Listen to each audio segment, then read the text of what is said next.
আমার নবী কয় আলী রে এত জবাব দিলাম তারপরে তোমার মন ভরলো না। আমার আলী কয় হুজুর এগুলো আমার প্রশ্ন, আমি জানতে চাই আপনি কে? আমার নবীজি ডাক দিয়ে কয় আলী তোমার কানটা আমার মুখের কাছে লাগাও, কানটা মুখের কাছে লাগাও। আমার নবীজি বলে আলী তুমি জানতে চাও আমি কে?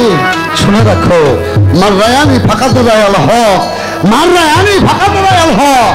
যেই ব্যক্তি আমি নবীকে চিনলো জানলো তার আল্লাহ দেখা দরকার পড়ে। বাবা নবীকে যে দেখে তার আল্লাহ দেখার দরকার পড়ে। একটা কথা বলি বাবা, এখানে যারা গুরু ধরা মানুষ, আমার লালমোহন চান্দর আসে, একমাত্র ভক্ত বিনে আর কেউ জানে না মুর্শিদ কি জিনিস। গুরুকে একমাত্র ভক্ত ছাড়া কেউ বুঝে না বাবা। গুরু প্রেমটা কি এটা ভক্ত ছাড়া কেউ জানে না। আপনারা তো জানেন আমার মনির কাকু চিনবে, মস্ত বাবা ছিলেন, রুহুল আমিন দেওয়ানরা ছিলেন না আপনাকে ঘরের বলা। আমি তখন ঢাকা থাকি, ঢাকা দিয়ে গান বাজনা করি। ঢাকা থেকে যখন দেশে গেলাম আমার তো কেউ চিনে না যে আমি গান বাজনা করি।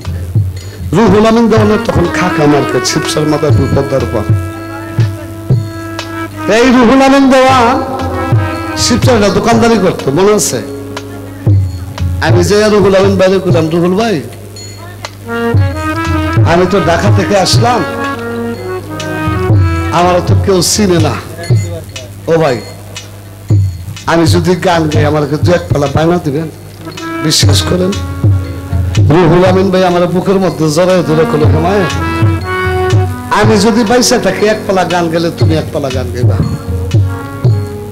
বাস্তব কথা আমার, আমি তার দিন শোধ দিতে পারব না।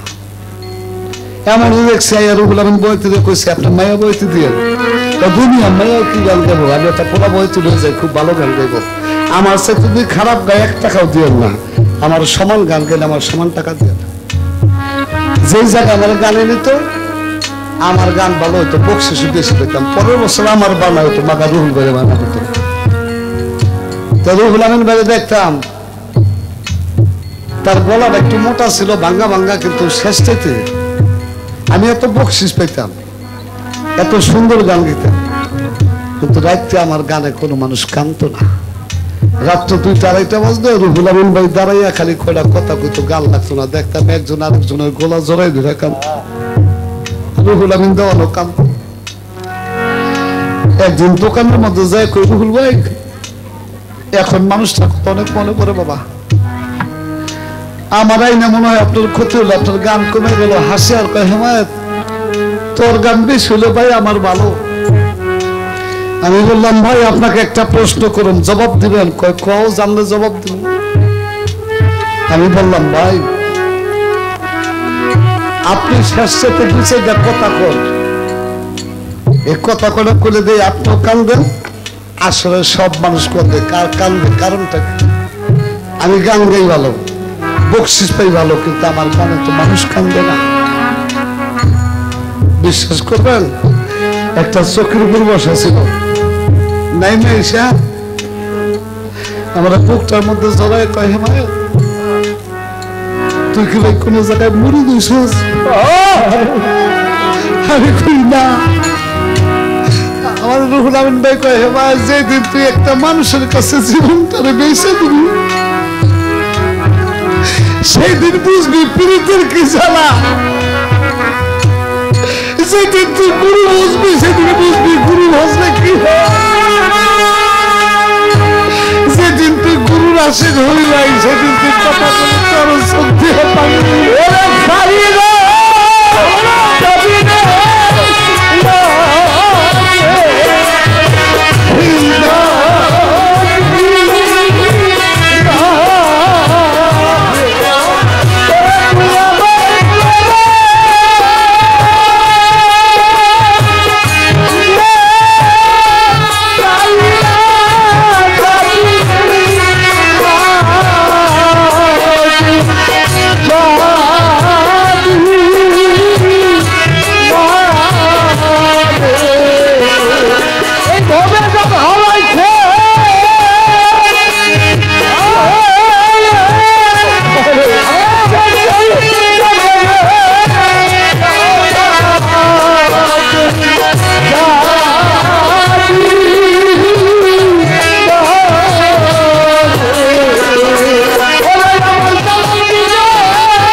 ভাই আমার একটা মানুষের কাছে আমার দয়াল মানলেন সঙ্গের কাছে মুহূর্ত করে দিল মাত্র 2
হলো সিনাবো সিনাইলে পবিত্র কোরআন সূরা কাহাবের মধ্যে স্পষ্ট দলিল আছে ইলমে লাদুনি।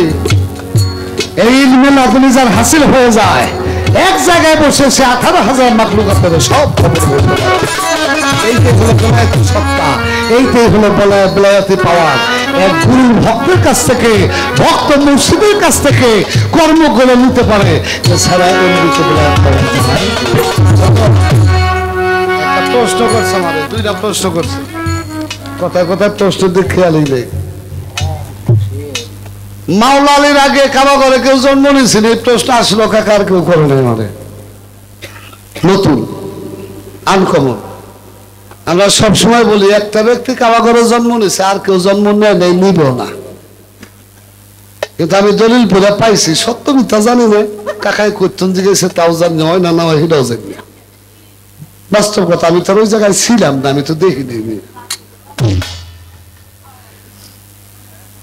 খাদিজা তুল কুবরা আমার নবী করিম সাল্লাল্লাহু আলাইহি সাল্লামের প্রথম স্ত্রী,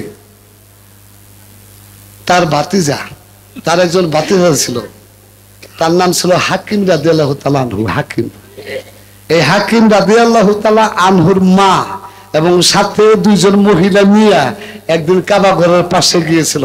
ওই কাবা ঘরের পাশে যাওয়াতে ওই হাকিম রাদিয়াল্লাহু তাআলা আনহুর মায়ের প্রসব বেদনা উঠেছিল এবং সেই দিন কাবা ঘরের দরজা খুলে ওই কাবা ঘরের মধ্যে ওই হাকিম রাদিয়াল্লাহু তাআলা আনহুর জন্ম হয়েছিল।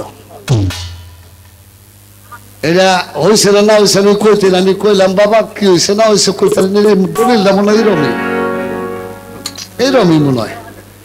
এই হইলে একজনের জন্ম হয়েছে, একটা পোলা একটা মাইয়া পাথর হয়েছে ওই কাবা ঘরের মধ্যে যে যৌন কর্ম কইরা। কাবা ঘরের মধ্যে আসিফ এবং নাইলা, নাইলা নামে একটা মেয়ে, আসিফ নামে একটা ছেলে, একজন আরেকজনকে ভালোবাসতো। খেয়াল করে শুনেন, তারা ওই কাবা ঘরের মধ্যে যাইয়া তারা যৌন কর্মে লিপ্ত হলো। সাথে সাথে আমার আল্লাহর গজবে এই আসিফ এবং নাইলা দুইটা মানুষ একেবারে পাথরের মূর্তি হয়ে রইল। তখন বিধর্মী না ছাড়া যারা, তারা যাইয়া আসিফ এবং নাইলা তাদের ওই মূর্তিটাকে কাবাঘর থেকে একটু দূরে নিয়ে স্থাপন করলো এবং তারা আসিফ নাইলার পূজা করত। কাবাঘরে তাদের জন্ম হয় নাই, কিন্তু কাবাঘরে মিলন করেছিল। এই গেল দুইটা ঘটনা। আর হাকিম নামে এক ব্যক্তি কাবাঘরে জন্ম নিয়েছিল, আর আমার মাওলা আলী কাবাঘরে জন্ম নিয়েছিল। এই আপনাকে তিনটা দিলাম, দুইটা দলিল সঠিক। আর আসিফ নাইলার দলিলটা এটা জন্মের ব্যাপারে আসে না। এই একটা প্রশ্নের জবাব। আরেকটা কি প্রশ্ন জানি করছে রে, খাজা বাবা ভারতবর্ষে যখন আসে তখন এই বাংলাদেশ, ভারত, পাকিস্তান, এটাকে বলা হয়তো পাক ভারত মহাদেশ, পাক ভারত উপমহাদেশ, এটা ভারতবর্ষের মধ্যে ছিল। এই পাক ভারত মহাদেশের মধ্যে খাজা বাবা আজমির অর্থাৎ ভারত এসে কিতাবে লেখে 92 মতান্তরে 93 লক্ষ মানুষকে ইসলামের দাওয়াত দিয়া, কালেমার দাওয়াত দিয়া মুসলমান বানিয়েছে। এই অলিয়া উলিয়ারা দিন আনছে, অলিয়া উলিয়ারা ধর্ম আনছে, অলিয়া উলিয়ারা ইসলাম আনছে, অলিয়া উলিয়ারা মসজিদ আনছে, অলিয়া উলিয়ারা মাদ্রাসা আনছে। আজকে ওই মাদ্রাসায় পড়া, ওই মসজিদে নামাজ পড়া, অলিয়া উলিয়ার বাজার ভাঙ্গো, ইসলাম জারি করো। কেমন ইসলাম জারি করো? হ্যাঁ, খাজা বাবা বুয়া যেটা করছে গাদার গলে গাদা, তো কই বই ওর বদ্ধশীল। খাজা বাবা কে নেই তো জানে না, যদি বুঝতো খাজা বাবা কে, কই আমি ওই খাজারে কইনি, তুই কোন খাজারে কইছস? খাজা বাবা তো কইছস, ওইটা আমি দেখছি। সবে কতদিন রাখতে উনি ওই কইছে খাজা বাবা বুয়ারে তোর 14 গোষ্ঠী বুয়া, খাজা বাবা বুয়া। আজকে খাজা বাবার উসলায় তুমি পাইছাও, খাজা বাবার উসলায় পাঞ্জাবি পাইছাও, পায়জামা পাইছাও, বড় বড় বুলি গাও কার উসিলায় ধুতি ছাড়া কিছু ফেলতার তালাই দেশে ধুতি পড়তা। বাপদাদা 14 পুরুষ আসলে ধুতি ফেলতেন না, মুসলমানের পূজা করছে এই দেশে, লক্ষ্মী পূজা করছে। আর এই দিনের দিবে আল্লাহর ওলি যারা এই দেশে নবী আইছে।